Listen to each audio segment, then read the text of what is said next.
اعوذ باللہ من الشیطان الرجیم بسم اللہ الرحمن الرحیم رب اشرح لی صدری ویسر لی امری واحلل عقدۃ من لسانی یفقہوا قولی آمین یا رب العالمین۔ آیت نمبر 63 سورۃ البقرہ۔ تو پہلے ہم کل کا تھوڑا سا ریکیپ لے لیتے ہیں اور پھر آگے چلتے ہیں۔ کل ہم کیا پڑھ رہے تھے؟ کل کے لیسن سے کوئی بات یاد ہو اگر آپ کو، کہ انہوں نے کیا کیا تھا؟ بنی اسرائیل کو اللہ تعالیٰ نے آسمانی کھانا بھیجا، انہوں نے اس کے بدلے کیا مانگا؟ طیب کو چھوڑ کے انہوں نے کہا کہ ہمیں نہیں چاہیے یہ، اور ہمیں تو یہ چاہیے، یہ چاہیے، یہ چاہیے، یعنی اللہ کی ملی ہوئی نعمت کو جھٹلا کے اپنی پسند کا اظہار کیا کہ ہمیں یہ نہیں چاہیے، ہمیں کچھ اور چاہیے۔ اور جو اللہ تعالیٰ کی طرف سے ملی ہوئی تھی، کیا وہ نعمت نہیں تھی؟ کیا وہ اس سے بہتر نہیں تھی؟ تو ہم بہتر چیز کا انکار کر کے ادنا چیز کی طرف کب جاتے ہیں؟ جب ہم اللہ تعالیٰ کی حکمت کو نہیں سمجھ رہے ہوتے کہ یہ چیز اگر اللہ تعالیٰ نے ہمیں دی ہے تو اس کا کیا مقصد ہے۔ جیسے اب یہاں تو چلیں وہ کھانے کی بات کر رہے تھے، اللہ تعالیٰ ہمیں اولاد دیتے ہیں، ہمیں بیٹے کی خواہش ہے، بیٹا ہو، اللہ بیٹا ہو، اللہ بیٹا ہو، اللہ نے بیٹی دے دی۔ اب آپ کہیں یہ بیٹی کیوں آ گئی مجھے، یا گھر والے کہیں کہ بیٹی ہو گئی، ہم تو بیٹا ایکسپیکٹ کر رہے تھے۔ اب آپ کو نہیں پتا کہ اس کے اندر اللہ تعالیٰ نے کیا حکمت دی ہے، وہ ادنا ہے یا اعلیٰ ہے۔ تو جب ہم اللہ کی طرف سے کسی آئی ہوئی چیز کو دیکھتے ہیں تو وہ ہمارے حق میں بہتر ہی ہوتی ہے، ہمارے حق میں اعلیٰ ہی ہوتی ہے، ادنا نہیں ہوتی۔ لیکن ہم اپنی طرف سے اس چیز کو سپروائز کر رہے ہوتے ہیں کہ یہ نہ ہوتا یہ ہوتا، ٹھیک ہے؟ تو جب یہ نہ ہوتا وہ ہوتا تو آپ کو کیا پتا کہ وہ آپ کے حق میں بہتر ہوتا یا نہیں، ٹھیک ہے؟ جیسے یہاں پہ کیا تھا کہ ان کو دے تو دیا گیا کہ ہاں تم جاؤ کسی شہر میں اتر جاؤ جا کے اپنا کھانا، لیکن تمہارے پاس ذلت بھی آئے گی اور محتاجی بھی آئے گی، تم اس کو پورا نہیں کر سکو گے محتاجی کو۔ اور آپ اس میں دیکھیں کہ کبھی کبھی اللہ تعالیٰ ہمیں بہت ساری نعمتیں دے رہے ہوتے ہیں، لیکن ہم اپنی زبان سے اس کا اقرار نہیں کرتے، ہم کہتے ہیں کہ بس گزارا ہی ہو رہا ہے۔ تو پھر کیا ہوتا ہے؟ پھر گزارا ہی ہوتا ہے۔ جب ہم کہتے ہیں نا الحمدللہ اللہ تعالیٰ پوری کر رہا ہے، الحمدللہ ہر طرح سے اللہ تعالیٰ پوری کر رہا ہے، جہاں جہاں بھی مجھے ضرورت پڑتی ہے اللہ تعالیٰ اس طرح کے اسباب پیدا کر دیتا ہے۔ کیا اللہ تعالیٰ اسباب پیدا نہیں کرتا؟ کر دیتا ہے نا۔ پہلے ہمیں لگ رہا ہوتا ہے کہ یہ کیسے ہوگا، بیٹی کی شادی کیسے کریں گے، فلاں خرچہ کیسے کریں گے، لیکن جب وقت آتا ہے تو اللہ تعالیٰ کیسے کیسے اسباب بنا دیتا ہے کہ آپ کی وہ ساری چیزیں پوری ہو جاتی ہیں۔ اس کے باوجود بھی ہم وہ چیز رہنے کی بجائے کہ اللہ تعالیٰ نے ہم پہ کرم کیا، ہم کہیں بس گزارا ہی ہو رہا ہے۔ اور پھر آپ دیکھیں کہ یہ تو ناشکری کی قسم ہے نا، کہ جو ہمیں مل رہا ہے ہم اس کو ایڈمٹ ہی نہیں کر رہے کہ ہاں مجھے مل رہا ہے، ٹھیک ہے؟ تو ہم اپنی زبان سے کئی بار کر رہے ہوتے ہیں کہ بس جو ہے چل رہا ہے، گزارا ہو رہا ہے، تو پھر اللہ تعالیٰ ہمیں اس حال میں ہی ڈال دیتے ہیں۔ وہ کہتے ہیں نا جیسا اللہ تعالیٰ سے گمان ہے انسان کے ساتھ معاملہ بھی پھر ویسا ہی ہونے لگتا ہے، ٹھیک ہے؟ اب آپ دیکھیں کہ جب حضرت مریم علیہ السلام پیدا ہوتی ہیں، آگے آپ جا کے پڑھیں گے سورۃ آل عمران میں، حضرت مریم علیہ السلام کی والدہ جو ہیں ان کو نہیں پتا تھا کہ ان کے رحم میں کیا بچہ ہے، اور ان کے شوہر بھی وفات پا گئے ہیں، اور انہوں نے نظر مان لی کہ میرا جو بچہ ہوگا اللہ تعالیٰ میں اس کو آپ کے راستے میں دوں گی۔ تو جب پیدا ہوئی بیٹی تو وہ بڑی ہوئی کہ اللہ تعالیٰ میں نے تو کہا تھا کہ میں آپ کے راستے میں دوں گی، میں تو بیٹا ایکسپیکٹ کر رہی تھی اور یہ تو بیٹی ہو گئی ہے۔ تو آپ دیکھیں کہ اللہ تعالیٰ قرآن مجید میں کیا کہتے ہیں کہ بیٹا بیٹی کے جیسا نہیں ہوتا، جو کام اللہ تعالیٰ نے حضرت مریم سے لینا تھا وہ بیٹا نہیں کر سکتا تھا۔ تو اللہ تعالیٰ نے حضرت مریم کو جو آگے عیسیٰ علیہ السلام کی اولاد عطا فرمائی، وہ کوئی آدمی تو نہیں جن سکتا تھا، عورت ہی جن سکتی تھی۔ اور پھر یہ معجزاتی بچہ دینے کا مقصد بھی یہ تھا کہ اللہ تعالیٰ کا بتانا مقصود تھا کہ اللہ تعالیٰ بغیر باپ کے بھی، بغیر ماں باپ کے بھی پیدا کر سکتا ہے۔ اور جن لوگوں کو عیسیٰ علیہ السلام کی پیدائش میں حیرت ہوتی ہے، کیا ان کو آدم علیہ السلام کی پیدائش میں حیرت نہیں ہوتی کہ عیسیٰ علیہ السلام کے تو صرف باپ نہیں تھے اور آدم علیہ السلام کی تو کوئی ماں بھی نہیں تھی، نہ ماں تھی نہ باپ تھا۔ جب اللہ تعالیٰ بغیر باپ کے پیدا کر سکتا ہے تو وہ بغیر ماں باپ کے بھی پیدا کر سکتا ہے، وہ اس پہ قادر ہے کہ وہ بغیر کسی بھی اسباب کے پیدا کر دے، ٹھیک ہے؟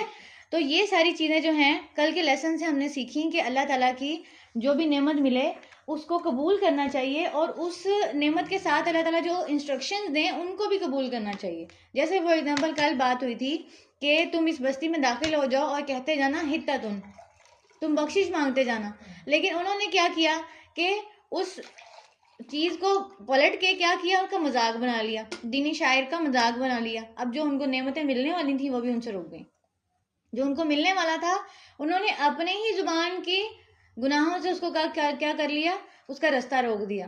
تو یہ ہم نے کل پڑھا تھا کہ اس سے ہمیں کیا بات پتہ چلتی ہے کہ ہم اپنی زبان کو جب بے وجہ استعمال کرتے ہیں نا کئی جگہوں پہ، تو کئی بار ہم تک آنے والی خیر رک جاتی ہے، ٹھیک ہے.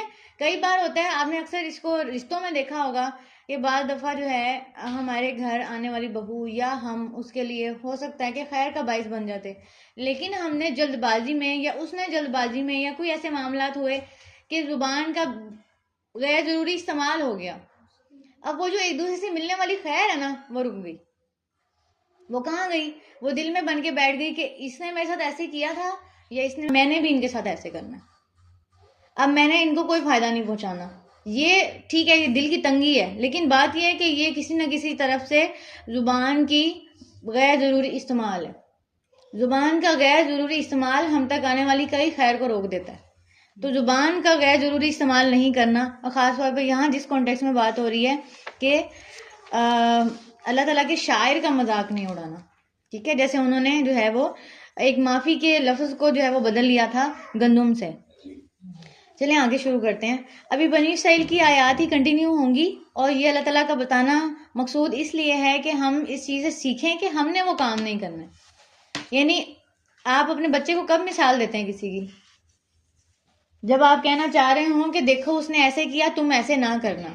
ٹھیک ہے, تو ہمیں بنی اسرائیل کا قصہ سنانا کیوں مقصود ہے؟ اللہ تعالیٰ کیوں ہمیں اتنی ساری آیات دے رہے ہیں کہ انہوں نے ایسے کیا, انہوں نے ایسے کیا, انہوں نے ایسے کیا؟ کیوں بتا رہے ہیں؟ عربوں کو سمجھانے کے لیے. عربوں کو؟ صرف عربوں کو نہیں, قرآن مجید ایک ایسی کتاب ہے جو کہ ہمارا ماضی, حال اور مستقبل سب کے لیے ہے. ٹھیک ہے, پڑھنے والا تھا جو پڑھنے والا ہے اس کے لیے. تو ہم نے اپنے آپ کو اس آئینے میں دیکھنا ہے کہ اللہ تعالیٰ مجھے کیوں بتا رہے ہیں. کہیں میری کوئی غلطی تو نہیں ہے اس میں, کہیں میری ہی کوئی بات تو نہیں اس میں آ رہی کہ میں تو نہیں کہیں ایسے کرتی, اور اگر ماضی میں کبھی کرتی رہی ہوں تو میں نے اس پہ توبہ کرنی. ٹھیک ہے, یا کبھی مجھ سے ہو گیا تھا, یا اللہ تعالیٰ سے دعا کرنی ہے کہ اللہ تعالیٰ ہمیں مستقبل میں اس سے محفوظ رکھیں. ٹھیک ہے, وَإِذْ أَخَذْنَا مِيثَاقَكُمْ وَرَفَعْنَا فَوْقَكُمُ الطُّورَ, اور جب لیا ہم نے پختہ عہد تم سے اور اٹھایا ہم نے اوپر تمہارے کوہ طور کو. کوہ طور کو اٹھا کے ان سے کیا عہد لیا؟ خُذُوا مَا آتَيْنَاكُمْ بِقُوَّةٍ وَاذْكُرُوا مَا فِيهِ لَعَلَّكُمْ تَتَّقُونَ.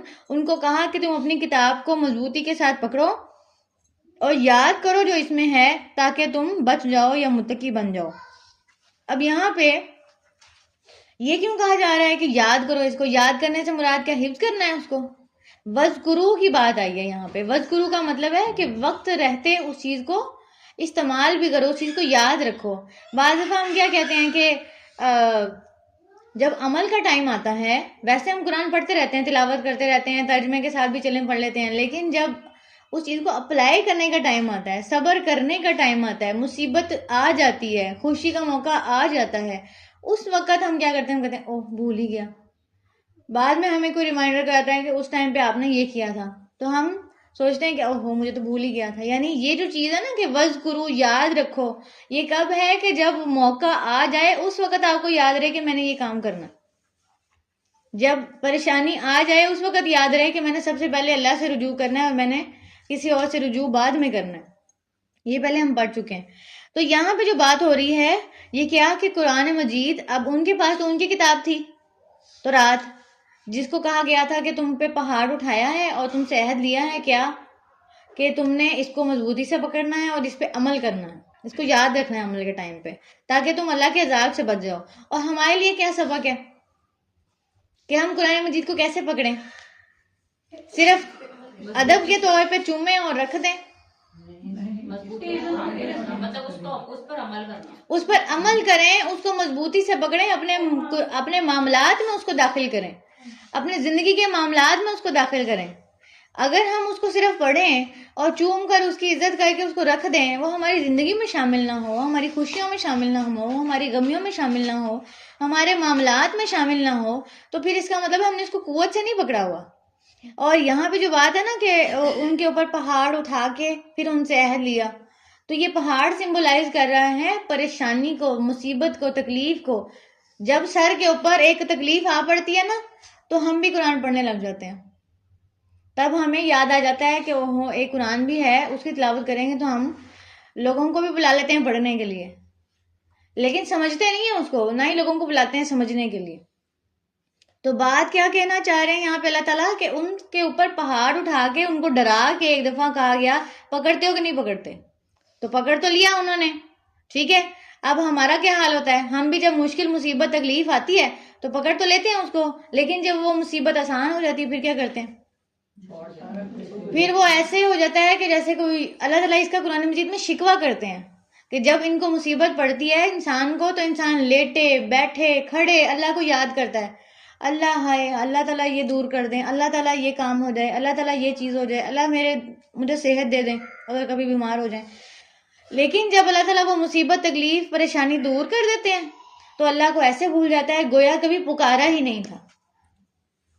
تو یہ جو ہے اس چیز کو کنٹرول کرنا ہے کہ ہم صرف غمی میں اللہ کو یاد نہ رکھیں، قرآن کو یاد نہ رکھیں، بلکہ ہماری خوشی میں بھی وہ شامل ہو. جب ہم خوش ہوں تب بھی ہم سجدہ شکر کریں کہ الحمدللہ اللہ تعالیٰ آپ نے مجھے یہ خوشی دی، اور پھر قرآن کو بھی اس حالت میں تھام کے رکھیں اور نماز کو بھی اس حالت میں تھام کے رکھیں. آپ دیکھیں کہ کسی کے گھر شادی پہ چلے جائیں یا اپنے گھروں میں شادیاں ہوں، اتنا مشکل ہوتا ہے کہ اپنے وقت پہ نماز آپ ادا کر لیں. وہ 5 نمازیں آپ پہ اتنی بھاری پڑی ہوتی ہیں، ایک تو شادیوں کی روٹین، اور پھر دوسرا یہ کہ آس پاس جو ماحول بنا ہوتا ہے اس کے اندر نمازوں کو قائم رکھنا اتنا مشکل لگ رہا ہوتا ہے. تو یہ پھر ہماری خوشیوں میں کیسے داخل ہے؟ ہم تو پھر اگر فار ایگزامپل کسی کے گھر فوتگی ہو جائے تو وہاں پہ کوئی چھوڑے گا نماز؟ وہاں پہ تو سارے بھاگ بھاگ نماز کا ٹائم، اذان ہو رہی نماز. لیکن جیسے ہی شادی کا موقع آتا ہے تو اس ٹائم پہ کسی اذان ہو رہی، کسی کو نہیں پتا اذان ہو رہی ہے، تھوڑی دیر خاموش ہو جائیں یا اس کا کوئی احترام کر لیں، یا نماز کا ٹائم ہو گیا چلو اٹھو نماز پڑھ لو. وہاں پہ نفس اور طبیعت کا ہوا ہوتا ہے. کیوں؟ کیونکہ ہمارے سر پہ جب پہاڑ ہوتا ہے نا تبھی ہم نے پکڑنا ہوتا ہے بس. تو یہی اللہ تعالیٰ ہمیں بھی سمجھا رہے کہ ان کے سر پہ بھی پہاڑ اٹھایا تھا تو انہوں نے لے لیا تھا. اب آگے کیا ہوا؟ ثم تولیتم من بعد ذلک فلولا فضل اللہ علیکم ورحمتہ لکنتم من الخاسرین. پھر تم اس سے پھر گئے جیسے کہ ہم پھر جاتے ہیں. اور یہ والی آیت دیکھیں کتنی اللہ تعالیٰ نے ریلیونٹ دی ہے. اس کو تو میں نے ہائی لائٹ کیا ہوا ہے اپنے قرآن مجید میں کہ اگر اللہ کا فضل نہ ہوتا تم پر اور اس کی رحمت نہ ہوتی لکنتم من الخاسرین، تو تم خسارہ پانے والوں میں سے ہو جاتے. یعنی کہ پھر بھی اللہ تعالیٰ ہمیں معاف کر دیتے ہیں. پھر بھی اللہ تعالیٰ یہ نہیں کہتے کہ اب ٹھیک ہے تم نے کیونکہ آج کے دن عبادت نہیں کی تو آج تمہاری رات کی روٹی بند ہے یا آج تمہیں کھانا نہیں ملے گا. ایسا تو نہیں ہوتا نا. تو اللہ کا فضل ہے کہ وہ ہمیں سانسیں دیتا ہے، وہ ہمیں اس رات سلا کے اگلے دن اٹھا بھی دیتا ہے.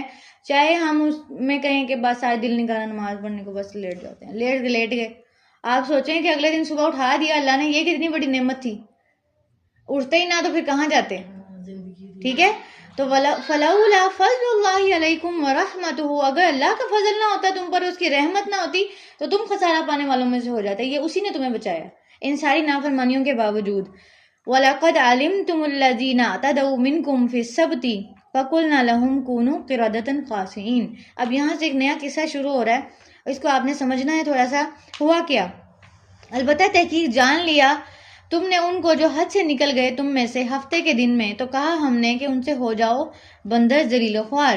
اب یہ بنی اسرائیل کا ایک خاص گروہ ہے، تمام بنی اسرائیل نے یہ نہیں کیا تھا. وہ قوم جو سمندر کے قریب رہتی تھی، ان کا جو ذریعہ معاش تھا وہ مچھلیاں پکڑنا اور بیچنا تھا. ان کو کہا گیا تھا کہ آپ نے ہفتے کے دن کام نہیں کرنا. ٹھیک ہے. یعنی جیسے ہمارے لیے جمعے کا دن ہے نا، جمعے کے دن کیا ہوتا ہے کہ جب جمعے کی اذان ہو جائے تو تم نماز کی طرف دوڑو، خرید و فروخت ترک کر دو. تم اس ٹائم پہ بازاروں میں مت جاؤ. ٹھیک ہے. جمعہ بازار مت لگاؤ اور خرید و فروخت نہ کرو. لیکن وہ تو پھر ہم اللہ تعالیٰ کے احکامات کے الٹ کر رہے ہیں نا. لیکن بات یہ ہے کہ جمعے کا دن امت مسلمہ کے لیے رکھا گیا اور یہود کے لیے ہفتے کا دن تھا. اور جو نصارہ تھے وہ اپنے لیے اتوار کا دن رکھتے ہیں. آپ اب بھی دیکھتے ہیں کہ وہ چرچز کس دن جاتے ہیں؟ سنڈے کو جا رہے ہوتے ہیں. ٹھیک ہے. تو ہمارے لیے جمعے کا دن رکھا گیا، سب سے مبارک دن. لیکن اس میں پورے دن کے لیے نہیں کہا گیا کہ سارا دن کام نہیں کرنا، بلکہ جمعے کے ٹائم کے لیے مخصوص کر لیا گیا کہ جب اللہ تعالیٰ کی طرف سے بلاوا آ جائے آپ کو، تب آپ نے خرید و فروخت ترک کر دینی اور مسجد کی طرف فَسَعُوا إِلَىٰ ذِكْرِ اللَّهِ، اللہ کے ذکر کی طرف جانا. اس کے بعد آپ زمین میں پھیل جائیں، اپنی خرید و فروخت کریں، تجارت کریں، شاپ کھولیں، فرسٹ ٹائم میں کھولیں. لیکن بات یہ ہے کہ ان کو پورے دن کے لیے منع کیا گیا تھا. ٹھیک ہے. اب انہوں نے کیا کیا؟ انہوں نے آگے دیکھتے ہیں کیا کیا. تھوڑا سا یہاں پہ دیکھیں، میں آپ کو تھوڑی سی ڈیٹیل بتاتی ہوں ان کا بیک گراؤنڈ، پھر ان کا جو ہے انجام یہ بتاتی ہوں. انہوں نے ایک ٹرک کی. انہوں نے یہ ٹرک کیا کی کہ جمعے کے دن جو ہے نا، وہ جو ساحل کے قریب جگہ ہوتی ہے اس میں نا گڑھے کھود دیتے تھے. گڑھے کھود دیتے تھے، یعنی اس میں نا نیچے ڈرینچ بنا دیتے تھے. گڑھے کھودنے کی وجہ سے جب پانی آتا تھا نا ہفتے کے دن، اور ذرا بڑی لہریں آتی تھیں، اور آتی بھی زیادہ تھیں کیونکہ آزمائش تھی، تو آتی زیادہ تھی، تو جب پانی آتا تھا تو مچھلیاں ساتھ آتی تھیں، گڑھے میں گر جاتی تھی، پانی واپس چلا جاتا تھا. ان کے مطابق انہوں نے ہفتے کے دن کوئی کام نہیں کیا. اتوار کے دن صبح جا کے ساری مچھلیاں نکال لیتے تھے جو گھڑے میں آئی ہوتی تھیں. ٹھیک ہے. اب انہوں نے کیا کیا؟ ہلا کیا نا، یعنی ہمیں کام کرنے سے روکا کہ ہفتے والے دن. ہم نے تو ہفتے والے دن کوئی کام ہی نہیں کیا، لیکن کس کو دھوکہ دے رہے ہیں؟ اللہ کو. اللہ کو دھوکہ دے رہے ہیں، اللہ کو نہیں پتا بلا. ٹھیک ہے. تو اب جو ہے جا کے اتوار والے دن مچھلیاں نکال لینی. اگر اللہ تعالیٰ کے فیصلے میں حکمت نظر آتی تو تھوڑا سا صبر کر لیتے ایک دن، لیکن ہم کرتے ہیں جلد بازی. ہم کہتے ہیں کیوں اللہ نے یہاں سے کیوں روکا ہے، یہ تو ہم نے کر کے رہنا ہے. ٹھیک ہے.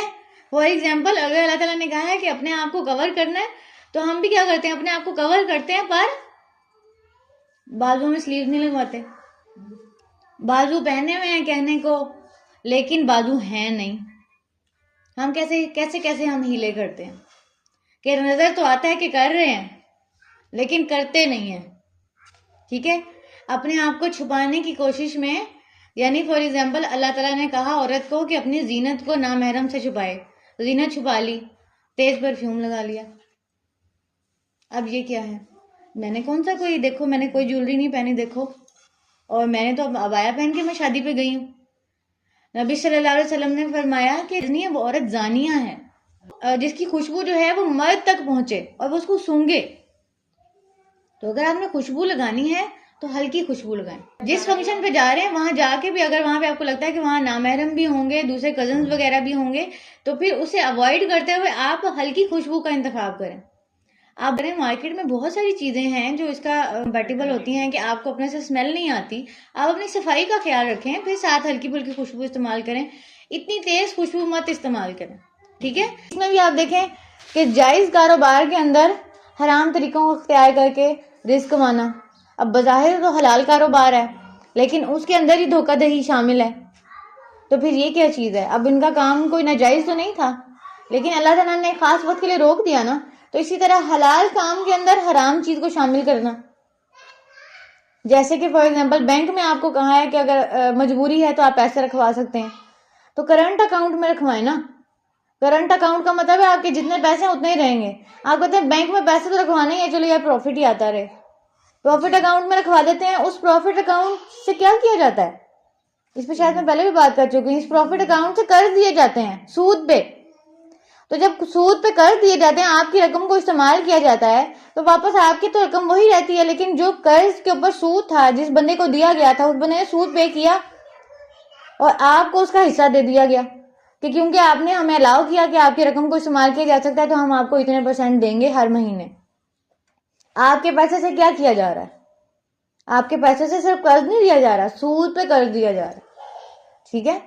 تو اپنے آپ کو اس جگہ سے بچائیں جہاں پہ آپ کو لگے کہ یہ بندر والی مثال ہو جانے والی ہے، کیونکہ مچھلی پکڑنے سے منع کیا تھا اور مچھلی پکڑی بھی اور دکھایا بھی نہیں. ٹھیک ہے. تو یہ کام نہیں کرنا. فَقُلْنَا لَهُمْ كُونُوا قِرَدَةً خَاسِئِينَ، تو ہم نے ان سے کہا کہ تم بندر ہو جاؤ ذلیل و خوار. اب کیا اللہ تعالیٰ نے جو ان کو سزا دی نا وہ بھی بڑی ملتی جلتی دی. انہوں نے اللہ کے حکم کی شکل بدلی تھی. ٹھیک ہے. اللہ نے ان کی شکلیں بدل دی، صرف شکلیں. سارا دھڑ انسان جیسا، شعور، عقل، بول، آواز سب انسان جیسا، صرف شکل بدل گئی. کئی لوگ سمجھتے ہیں کہ جو بندر ہیں وہ ان کی نسل سے ہیں. بندر ان کی نسل سے نہیں ہے، کیونکہ بندر کو تو اللہ تعالیٰ نے تمام مخلوقات کے ساتھ پہلے ہی پیدا کر دیا تھا جس کو پیدا کرنا تھا. اور نوح علیہ السلام کے بارے میں آپ پڑھتے ہیں کہ انہوں نے ہر جانور کا جوڑا اپنی کشتی میں رکھ لیا تھا. تو ہر جانور کا جوڑا کشتی میں رکھا گیا، وہ زمین میں بعد میں پھیل گیا. تو ان کی صرف وقتی طور پہ شکل جو ہے وہ بندر کے جیسی کی گئی تھی، ان کو عذاب دینے کے لیے، ان کو سکھانے کے لیے کہ اگر تمہاری شکل بدلتی جائے تو تمہیں برا لگے گا نا. تو اللہ کو بھی اپنے حکم کی شکل بدلنے سے اتنا ہی برا لگتا ہے.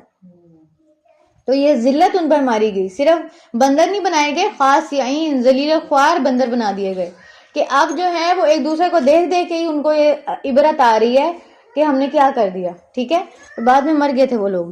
فَجَعَلْنَاهَا نَكَالًا لِمَا بَيْنَ يَدَيْهَا وَمَا خَلْفَهَا وَمَوْعِظَةً لِلْمُتَّقِينَ، تو ہم نے اس کو عبرت بنا دیا ان کے لیے جو ان کے سامنے تھے اور ان کے لیے جو ان کے بعد آنے والے تھے. یعنی کہ جن لوگوں نے نہیں کیا تھا اس وقت، اب جب یہ کام ہو رہا تھا نا، تو جو قوم ہے وہ 3 حصوں میں بٹ گئی تھی. ایک جو تھے وہ کر رہے تھے اللہ کی نافرمانی، اور ایک جو تھے وہ ان کو روک رہے تھے کہ ایسے مت کرو، اللہ نے اسے منع کیا ہے. اور تیسرے وہ تھے جو کہتے تھے کیا کرنا ہے ان کو بتا کے، اللہ کو پتہ نہیں ہے، خود ان کا حساب ہو جائے گا اور چھوڑ دو ان کو ان کے حال پہ. اور جیسے ہم کہتے ہیں بس ٹھیک ہے جہاں لگے رہیں، ہمیں کیا کرنا ہے منع کر کے، خود ہی پتہ لگ جائے گا ان کو. تو یہ ہوتا ہے، وہ آپ برائی سے روک نہیں رہے، آپ اپنا فرق نہیں کر رہے کہ ہمیں برائی بری لگتی ہے، ٹھیک ہے. اور جو لوگ تھے جو روکتے تھے ان کو یہ پوچھتے تھے کہ آپ کیوں روک رہے ہیں ان کو، تو وہ کہتے تھے ہم اللہ کے پاس اپنی حجت پیش کر رہے ہیں کہ ہم ان میں سے نہیں ہیں. جیسے ہم نے اس دن بات کی تھی کہ اگر پاکستان کا صدر بھی کہے کہ غزہ میں جو کچھ ہو رہا ہے صحیح ہے، ہم اس کا ساتھ نہیں دے رہے. ہم اپنی زبان سے کہہ رہے ہیں اللہ کہ ہم اس سے دستبردار ہیں، جب عذاب آئے ان پہ آئے، ہم پہ نہ آئے، ہم دستبردار ہیں اس سے، کہ ہم نہیں اس سے دل سے زبان سے اس میں شامل نہیں ہیں. تو اس وجہ سے ہمیں اللہ تعالیٰ کے حکم کی شکل نہیں بدلنی. اللہ تعالیٰ نے اس کو موعظہ بنا دیا، نصیحت بنا دیا متقین کے لیے کہ ہم جو بعد میں آنے والی قومیں ہیں وہ بھی اس سے نصیحت پکڑیں کہ اگر کوئی برائی کر رہا ہے تو آپ نے کس گروہ میں ہونا ہے. نمبر 1 برائی کرنی نہیں ہے. نمبر 2 اگر کوئی برائی کر رہا ہے تو اس کو روکنے کی کوشش کرنی ہے، اس کو برائی کو روکنا ہے. نبی صلی اللہ علیہ وسلم نے فرمایا برائی کو روک سکو تو سب سے پہلے اس کو ہاتھ سے روکو، یعنی اس کا ہاتھ باز کرو، اس کو پکڑو. اور اگر تم پکڑ نہیں سکتے، ہاتھ سے نہیں روک سکتے، تو زبان سے روکو، یعنی اس کو سمجھاؤ کہ بھئی ایسے نہیں کرنا. اور اگر زبان سے بھی نہیں روک سکتے، یعنی کہ کنڈیشن ہی ایسی ہے، عہدے دار ایسا کچھ کر رہا ہے جس کو آپ ہاتھ سے بھی نہیں روک سکتے، زبان سے بھی نہیں روک سکتے، تو آپ کیا کریں، دل میں برا جانیں. اگر دل میں بھی برا نہیں جانتے تو پھر اس کا مطلب ہے آپ کے اندر برائی کا کوئی ہے ہی فرق ہی نہیں ہے، صحیح غلط کا کوئی فرق ہی نہیں ہے. تو دل میں برا جاننا ایمان کا سب سے کم درجہ ہے، لیکن کم از کم ہے کہ آپ کے دل میں اس برائی ہونا سمجھ آتا ہے کہ یہ چیز برائی ہے. جیسے ابھی بات ہوئی کہ اگر ہم خاتون کپڑے پہنتی ہیں تو کپڑے پہنے تو پورے کپڑے پہنے، نظر آئے کہ اس نے اپنے آپ کو ڈھانکا ہوا ہے، ڈھانک بھی لیں اور اس میں سے بھی ہم نظر آئیں، تو یہ تو اللہ کے حکم کی شکل بدلنا ہے کہ بازو پہنے ہوئے ہیں پر نہیں پہنے ہوئے، تو پھر لگائیں ہی نہ بازو جب ان کو اندر سے آپ نے خالی ہی رکھنا ہے. جی فٹنگ میں لباس پہن رہے ہیں تو پھر آپ دیکھیں نا کہ جب آپ پہن رہے ہیں تو اس کا مقصد ہی پورا نہیں ہو رہا، اس کا مقصد ہے آپ کے جسم کو ڈھانکنا یا دکھانا، ٹھیک ہے. تو اگر دکھانا مقصود ہے تو پھر آپ یہ ڈھانکنے کا بھی تکلف کیوں کر رہے ہیں؟ اگر کر رہے ہیں تکلف تو اس کو پورا کریں، ٹھیک ہے. اللہ تعالیٰ کے حکم پہ پوری طرح عمل کریں. وَإِذْ قَالَ مُوسَىٰ لِقَوْمِهِ إِنَّ اللَّهَ يَأْمُرُكُمْ أَن تَذْبَحُوا بَقَرَةً. اب آج کا سب سے امپورٹنٹ ٹاپک آ گیا جس پہ البقرہ سورت کا نام ہے. موسیٰ علیہ السلام نے اپنی قوم سے کہا کہ اللہ تعالیٰ تمہیں حکم دیتا ہے کہ تم گائیں کو ذبح کرو. اب یہ گائیں کو ذبح کرنے کا حکم کیوں دیا جا رہا ہے؟ پہلے ان کو حکم دیا کہ تم کتاب کو پکڑو، پھر ان کو حکم دیا کہ تم نے ہفتے کے دن کام نہیں کرنا. انہوں نے وہاں پہ بھی نافرمانی کی، یہاں پہ بھی نافرمانی کی. اب دیکھ لیتے ہیں کہ گائیں کے معاملے میں کیا کیا. اور گائیں کو قربان کرنے کا اس وجہ سے کہا گیا کیونکہ فرعون کے ساتھ پہلے رہ کر آئے تھے مصر میں، وہاں پہ گائیں کو پوجا جاتا تھا، تو اس وجہ سے ان کے اندر بھی عقیدت موجود تھی کہ گائیں کوئی بہت ہی معتبر چیز ہے، ٹھیک ہے. جیسے آپ دیکھیں کہ اگر ہم ہندوؤں کو پوچھتے ہوئے دیکھیں تو اپنے اندر یہ عقیدت پیدا ہوتی ہے یا نہیں، ٹھیک ہے.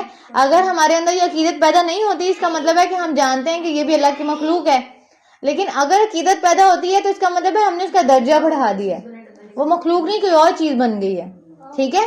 تو یہاں پہ بھی کیا تھا کہ ان کے ذہن میں، ان کے دل میں اس کی کچھ عقیدت تھی کہ نہیں اس کو ذبح کیسے کریں، اور ذبح کرنے کا مقصد یہ کہ اس کی بحیثیت مخلوق ہی ہے، ٹھیک ہے.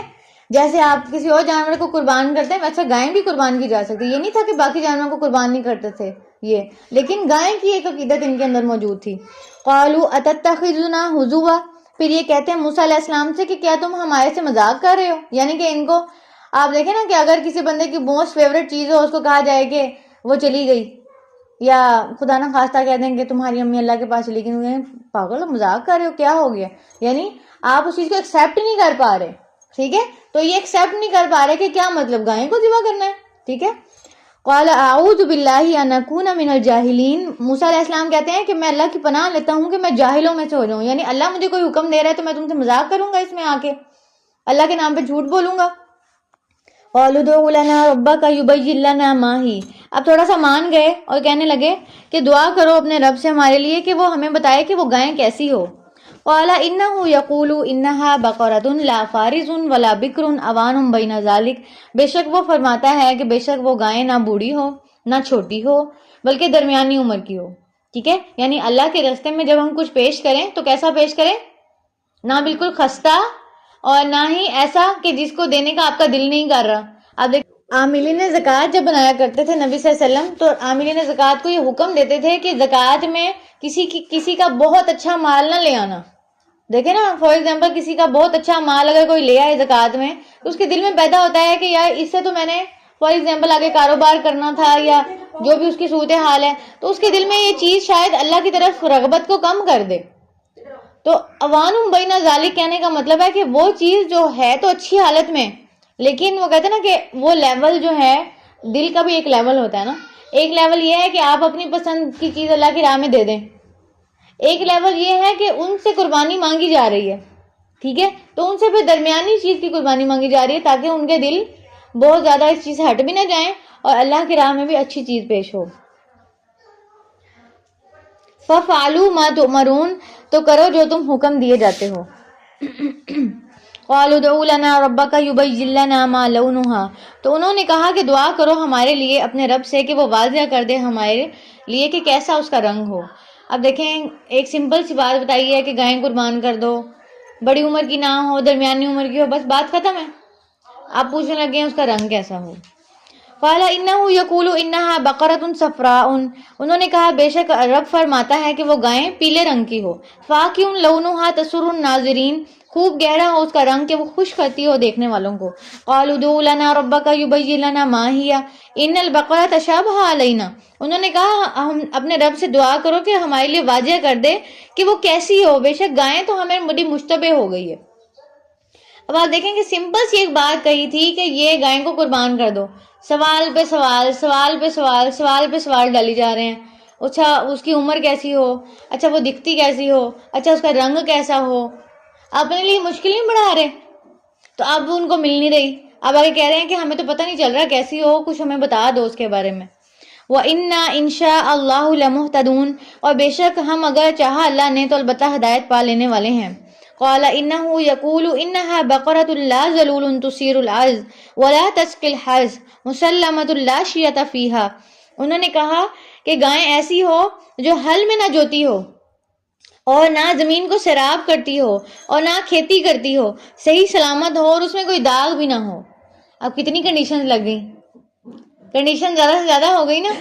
جب ہم قربانی کا جانور لینے جاتے ہیں تو آپ کیا دیکھتے ہیں کہ جی صحت اچھی ہو اور اس کی قربانی کی شرطیں پوری ہوں، دانت وغیرہ اس کے ٹھیک ہوں، کہیں سے وہ داغی نہ ہو، سے مراد ہے کہ اس کو چوٹ نہ لگی ہو، کیونکہ اللہ کے راستے میں چوٹ کھایا ہوا جانور نہیں پیش کر سکتے. ٹھیک ہے، تو وہ آپ اس کی صحت دیکھتے ہیں، سب کچھ دیکھتے ہیں اور ٹھیک ہے لے لیتے ہیں. اگر آپ اس میں وہ کرنے لگ جائیں اس کا کلر ایسا ہونا چاہیے اور ہم نے براؤن کلر کی گائے لینی ہے اور اس میں کوئی ڈاٹ بھی نہ لگا ہو، تو کتنی مشکل ہو جائے گی پوری منڈیوں میں ڈھونڈنا. تو یہ مشکل انہوں نے اپنے لیے خود پیدا کی تھی. ٹھیک ہے، تو ہم بھی کبھی کبھار اپنی زندگی کو مشکل خود بناتے ہیں. ٹھیک ہے، اگر آپ کو کوئی مشکل ہو رہی ہے، سوال برائے علم ہونا چاہیے کہ آپ کو پتہ نہیں ہے، لیکن الگ الگ کنڈیشنز لگا لگا کے پوچھتے ہیں. حکم بیان کیا جا رہا ہو تو اس کے اندر مین میخ نکالنا، اور اگر ایسے کر لیں اور اگر ایسے کر لیں. فار ایگزامپل اگر آپ کو کوئی کہے، اس کی بڑی سمپل سی مثال جو ہے وہ اساتذہ دیتی ہوتی ہیں کہ اگر آپ کو کوئی کہ مجھے کہے کہ ایک گلاس پانی لا دو، ٹھیک ہے، آپ اس کو کہیں کہ ٹھنڈا لاؤں گے گرم، کہ ٹھنڈا لا دو. اچھا شیشے کے گلاس میں لاؤں گے دوسرے گلاس میں، آپ کہیں کہ شیشے کے گلاس میں. اچھا اس میں برف ڈالوں، اوکے ویسے ٹھنڈا کر کے لے آؤں یا میٹھا کر کے لے آؤں یا ایسے کر کے، آپ کہیں رہنے تو بھائی نہ پلاؤ، میں خود ہی اٹھ کے پی لیتی ہوں. ٹھیک ہے، یعنی کہنے کا مطلب اتنے سوال کیوں کیے جا رہے ہیں؟ کام نہیں کرنا ہوتا، تو یہ کام نہیں کرنا چاہ رہے تھے. اصل میں بات بتائی نا کہ ان کے دل میں گائیں کی کیا تھی، عقیدت تھی نا. تو اب ان کے دل میں یہ تھا کہ گائیں ذبح کرنی پڑے گی، شاید کسی طرح ٹل ہی جائیں، شاید اب کہیں کہ لو جی ایسے تو گائیں مل ہی نہیں رہی ہمیں. تو کہتے تھے اچھا کیسی ہو، یہ ہو وہ ہو، اس کا رنگ کیسا ہو، عمر کیسی ہو. لیکن اپنے لیے انہوں نے مشکل ہی بڑھا لی، اور پھر کیا ہوا، ان کو گائیں ڈھونڈنی پڑی ایسی اور زیادہ قیمت دے کے خریدنی پڑی. پھر کیا ہوا، جی انہوں نے کہا کہ جی گائیں جو ہے وہ نہ ہل چلاتی ہو نہ ہی سیراب کرتی ہو کھیتی کو، صحیح سلامت ہو، تو تھوڑا سا مشکل ہو گیا کہ ایسی متوسط عمر کی گائیں ڈھونڈنا کہ جس کو کبھی کھیتی میں جوتا نہ گیا ہو، تو یہ انہوں نے اپنے لیے اس پہ زیادہ مشکل کھڑی کر لی، اس میں کوئی داغ نہ ہو۔ اب کہتے ہیں قالوا الآن جئت بالحق، انہوں نے کہا اب تو لایا ہے حق، یعنی کہاں جا کے ماننے ہیں۔ تو بات کہنے کی یہ کہ جب انسان کو آسان سا حکم آئے نا تو وہ آسان حکم پہ جب عمل کر لیتا ہے تو اپنے لیے بہت ساری مشکلوں سے بچ جاتا ہے۔ اس کو اپنی زندگی میں بہت نوٹس کیا، اگر آپ کوئی کام کرنا چاہتے ہیں نا، اگر آپ کوئی بزنس کرنا چاہتے ہیں، اگر آپ کوئی کلاس شروع کرنا چاہتے ہیں، اگر آپ کہیں رشتہ کرنا چاہتے ہیں، کوئی بھی کام ہے، آپ اللہ تعالیٰ سے استخارہ کریں اور جو مخلص انسان ہے اس کے ساتھ مشورہ کریں۔ جب آپ کہتے ہیں نا اس سے مشورہ، اس سے مشورہ، اس سے مشورہ، اس سے مشورہ، اس سے مشورہ، کام ہی نہیں ہوتا، کام ہی نہیں ہوتا، باتوں میں کام ہی رہ جاتا ہے۔ تو کام کیوں رہ جاتا ہے؟ کیونکہ بہت زیادہ ڈسکس کرنے کے بعد اس کے بہت زیادہ نقصانات اور چیزیں اور جو ہے وہ انسان کے ڈر، دیکھیں نا ہر کام میں کوئی نہ کوئی رسک تو ہوتا ہے نا۔ آپ فار ایگزامپل آپ نے استخارہ کیا، آپ نے شادی کی، ہو سکتا ہے اس بچی کو وہاں کچھ نہ کچھ مشکل بھی ہو یا کچھ نہ کچھ آسانی بھی ہوگی، ٹھیک ہے؟ تو آپ اس چیز کو دیکھیں کہ جی بہت زیادہ مشورے کرنے کے بعد شاید آپ کا دل ہی کھٹا ہو جائے، آپ کو نہیں میں نہیں ہوں کرنا، یا کوئی بزنس شروع کرنے لگے ہیں تو بہت زیادہ مشوروں کے بعد آپ کہیں لو اس میں تو ہے ہی لاس، حالانکہ کوئی بھی بزنس ٹوٹل لاس تو نہیں ہوتا۔ اگر آپ کوئی کام کرنے لگے ہیں تو آپ ارادہ بنائیں، جیسے یہاں پہ حکم آیا ان کو، اللہ کی مدد لیں، استخارہ کریں، مخلص انسان سے مشورہ کریں۔ مخلص سے مراد ہے کہ پتہ ہے کہ یہ صحیح مشورہ دینے والا ہے، ہر کوئی مشورہ لینے والا نہیں ہوتا پرسن، تو آپ مخلص بندے سے مشورہ کریں جو آپ کو صحیح مشورہ دے، ٹھیک ہے؟ اس کے لیے اللہ تعالیٰ قرآن مجید میں فرماتے ہیں کہ جب آپ کسی کام کا عزم کر لیں فتوکل علی اللہ، تو اللہ پہ توکل کریں۔ جب عزم کر لیں تو عزم میں کون سی چیز ڈاؤن ڈول کرتی ہے انسان کو، کہ انسان نے ارادہ تو کیا لیکن ارادہ کرنے کے بعد وہ اتنا باتوں میں پڑا، اتنا اس کے گنجلوں میں گیا کہ اس کی اب گنجلیں ہی نہیں سیدھی ہو رہی، ٹھیک ہے؟ تو یہ انہوں نے اپنے لیے ساری مشکلیں پیدا کی۔ اس سے ہمارے لیے سیکھنے کا یہ سبق ہے کہ جب ہمارے پاس کوئی اللہ تعالیٰ کا حکم آئے تو اس میں بہت زیادہ تکرار کرنے کی بجائے اس کو تھوڑی جگہ بھی آپ لے لیں گے تو آپ بچ جائیں گے، سہولت میں آ جائیں گے، ٹھیک ہے؟ اور میم اس چیز میں انزائٹی ڈپریشن اس وجہ سے ہوتا ہے کہ ہم اس چیز کے اندر اتنی نیگیٹیوٹی پال لیتے ہیں نا تو وہ دماغ ہمارا ایکسیپٹ ہی نہیں کر رہا ہوتا اس چیز کو کہ اب اس میں کچھ اچھا ہو سکتا ہے، ہاں جی ٹھیک ہے؟ ایسے ہی ہوتا ہے کہ اب اس کی وہ امید ہی وہ ختم ہو جاتی ہے کہ اب اس رشتے سے مجھے کچھ اچھا ملے گا یا اس بزنس سے مجھے کچھ اچھا ملے گا۔ اگر ہاتھ ڈال بھی لیں تو وہ کہتے ہیں نا ہمارے گمان کے مطابق پھر ہمارے ساتھ معاملہ ہونا شروع ہو جاتا ہے کہ دیکھا سب نے کہا تھا خراب ہوگا، لو خراب ہو گیا، ٹھیک ہے؟ اچھا جی پھر آگے دیکھیں، فَذَبَحُوهَا، پھر انہوں نے ذبح کر دیا اس کو، وَمَا كَادُوا يَفْعَلُونَ، اور نہ تھے وہ قریب کہ وہ اس کو ذبح کرتے، یعنی نہ کرتے کرتے بھی انہوں نے کر ہی لیا۔ اور پیچھے آیت نمبر 70 میں جو انہوں نے کہا تھا نا وَإِنَّا إِن شَاءَ اللَّهُ لَمُهْتَدُونَ، تو نبی صلی اللہ علیہ وسلم نے فرمایا کہ اگر یہ انشاءاللہ نہ کہتے تو ان کو کبھی گائے ملنی ہی نہیں تھی، ٹھیک ہے؟ جتنی انہوں نے یہ پال لی تھی چیزیں، تو انشاءاللہ کہنے کی وجہ سے اللہ تعالیٰ نے اس چیز کو کہ جی آسان کر دیا اور ان کو وہ مل گئی اور یہ کر بیٹھے، یعنی کہ کر لیا انہوں نے اس کو۔ اچھا کرنے کا مقصد کیا تھا؟ وَإِذْ قَتَلْتُمْ نَفْسًا فَادَّارَأْتُمْ، اور جب قتل کیا تم نے ایک نفس کو پھر ایک دوسرے پر ڈالنے لگے تم اس میں، وَاللَّهُ مُخْرِجٌ مَا كَانُوا تَكْتُمُونَ، اور اللہ نکالنے والا تھا جو تم چھپاتے تھے۔ فَقُلْنَا اضْرِبُوهُ بِبَعْضِهَا، پھر کہا ہم نے کہ مارو اسے ساتھ اس کے بعض حصے کے۔ اب ایٹ دا سیم ٹائم جب وہاں پہ گائیں ذبح کرنے کا حکم دیا جا رہا ہے، انہوں نے ذبح کر لی ہے، اس ٹائم پہ ان کی جو قوم ہے اس کے اندر ایک قتل بھی ہو گیا۔ اب قتل کا جو ہے وہ کسی کو پتہ نہیں لگ رہا تھا کہ کس نے قتل کیا، کبھی کسی کے اوپر شک جاتا تھا، کبھی کسی کے اوپر شک جاتا تھا۔ تو اس الزام سے بچانے کے لیے اللہ تعالیٰ نے موسیٰ علیہ السلام کو کہا کہ جو گائیں ذبح کی ہے نا اس کا ایک حصہ اٹھا کے مقتول پہ مارو، مقتول جو قتل ہو گیا ہے اس کو اس گوشت کے ساتھ ٹکڑا اس کو مارو۔ کذالک یحیی اللہ الموتى، اسی طرح زندہ کرے گا اللہ مردوں کو، ویریکم آیاتہ لعلکم تعقلون، تاکہ وہ دکھائے تمہیں اپنی نشانیاں تاکہ تم اس سے عقل حاصل کرو۔ اب ہوا کیا کہ وہ گوشت کا ٹکڑا مارنے سے وہ مردہ زندہ ہوا، ٹھیک ہے؟ آپ دیکھیں کہ بنی اسرائیل کے علاوہ ہمیں کہیں پہ یہ چیز نہیں مل رہی کہ مردے کو زندہ کیا جا رہا ہے، ٹھیک ہے؟ ابھی کل بات ہوئی تھی کہ ان پہ بجلی گری لیکن اللہ تعالیٰ نے ان کو معاف کر دیا اور ان کو زندہ کر دیا۔ آج بھی دیکھیں وہ زندہ ہوا ہے لیکن اس نے زندگی نہیں جی، زندہ ہوا، اس نے بتایا کہ میرا قاتل کون ہے اور مر گیا، ٹھیک ہے؟ تو اس پورے جو واقعہ تھا اس سے سکھانا کیا مقصود تھا اللہ تعالیٰ کا، کذالک یحیی اللہ الموتى، کہ ایسے ہی اللہ قیامت کے دن اٹھائے گا مردوں کو۔ کیونکہ ان کا قیامت پہ عقیدہ کمزور ہو گیا تھا، کیونکہ وہ یہ سمجھنے لگ گئے تھے کہ دنیا کی آسائشیں ٹھیک ہیں، ہم نے یہیں پہ ہی رہنا ہے. آپ دیکھیں نا کچھ عرصے بعد جب بہت زیادہ گناہ اور دنیا عام ہو جاتی ہے تو انسان بھول جاتا ہے کہ اس نے اللہ کے پاس بھی واپس جانا ہے. لیکن جب کوئی فوت ہوتا ہے، کہ کئی لوگوں کے جوان بچے فوت ہو جاتے ہیں، تو اس ٹائم پہ ماں باپ کے لیے کیا ریمائنڈر ہوتا ہے کہ اللہ تعالیٰ عمر نہیں دیتا لے جانے میں کہ تم پہلے پیدا ہوئے ہو، تم نے پہلے جانا ہے. کسی کو بھی وہ پہلے لے کے جا سکتا ہے. تو یہ ریمائنڈر ہوتا ہے کہ ہم بھی کسی ٹائم بھی جا سکتے ہیں. ہمیں نہیں پتا کہ جو ہم سے بڑا ہے اس نے پہلے جانا ہے یا جو چھوٹا ہے اس نے پہلے جانا ہے. سارے بہن بھائی ہیں، بہن بھائیوں میں سے بھی کسی کو نہیں پتا ہوتا کہ بہن بھائیوں میں سے کس نے پہلے جانا ہے. اچانک یہ پتہ چلتا ہے کہ یہ بہن بھائی ہو سکتا ہے وہ سب سے چھوٹا ہو سکتا ہے وہ درمیانہ ہو، کوئی نہیں پتا ہوتا. تو یہ جو تھا ان کا عقیدہ بہت زیادہ جو ہے ویک ہو گیا تھا قیامت کے اس کے اوپر کہ ہم تو یہیں رہنے والے ہیں. تو اللہ تعالیٰ نے دکھایا کہ اللہ تعالیٰ اگر اس مردے کو زندہ کر سکتا ہے تمہاری آنکھوں کے سامنے تو اللہ تعالیٰ تمہیں بھی اٹھانے والا ہے. وہ تمہارے لیے یہ آیتیں واضح نشانیاں بنا دی لعلکم تعقلون، تاکہ تم عقل سے کام لو، یعنی پھر وہ کام بھی کرو، ہر وقت نافرمانیاں اور حجتوں میں نہ پڑے رہو. کیونکہ یہ مسلسل کیا کر رہے تھے، تب کا قانون بھی نہیں مانا، اور پھر آگے دیکھیں گائے کو قربان کرنے میں بھی کتنے سوال و جواب، اور اللہ تعالیٰ کے حکم کے اوپر اعتراض اعتراض اعتراض، اور اپنے نبی کو بھی بار بار کیا کہہ رہے ہیں، ہمارے لیے دعا مانگو، ہمارے لیے دعا مانگو. ان کا خود اللہ سے کیا کنیکشن ہے؟ کئی لوگ ہوتے ہیں نا ایسے، ان کے زبان میں بس یہی جملہ ہوتا ہے دعا کیجیے گا، میرے لیے دعا کیجیے گا.